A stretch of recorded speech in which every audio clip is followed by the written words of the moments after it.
So I'm under here, under my 3rd gen 4Runner.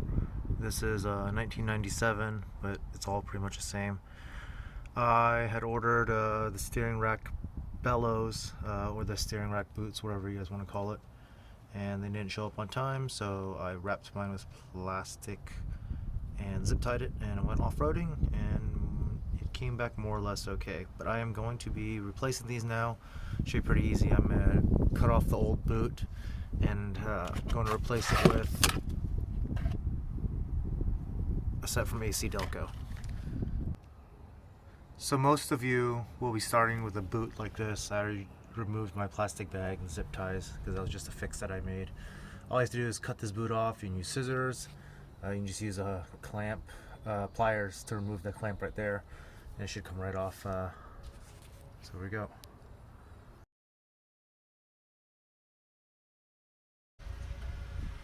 So once you have the boot off, this is what the exposed components look like.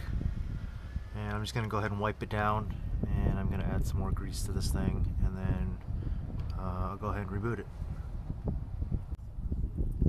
So I finished wiping it down, or at least close enough. I'm not even taking off the wheel. I don't think I'm going to anyways. This is the boot that you can get. There are a few versions. There's a couple of them where they just split down the center, so you don't have to remove tie rod end or anything like that. Some people have said that you can just knock this tie rod arm out and then try to slip it over, but the problem is the diameter of this I don't think is going to fit over. It's pretty tight.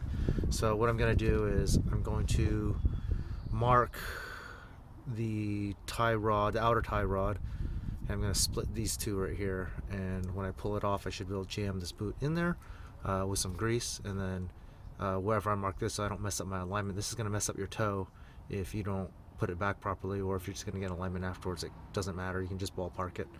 But I'll crack it open and then I'll show you guys what I'll be doing. So just a little mechanical tip trick that I learned over the years was sometimes these are really tight together, but if you just put the wrenches kind of next to each other, oops, and then squeeze them together, the nut should, you should just come right off relatively easily. It's easier than trying to get two wrenches in one each hand and trying to have them fight with each other. So yeah, hopefully that helps some of you guys. So I've cracked this loose and I've very exaggerated the nut, but I've marked it like this. You essentially want to turn this inner tie rod, and it's going to start pushing the wheel toe in, or it's going to start turning the wheel like this. I'm on the right front wheel right now, and when you unscrew enough threads, it should come right off. So I turned this, for me it was about 19 times before it came loose.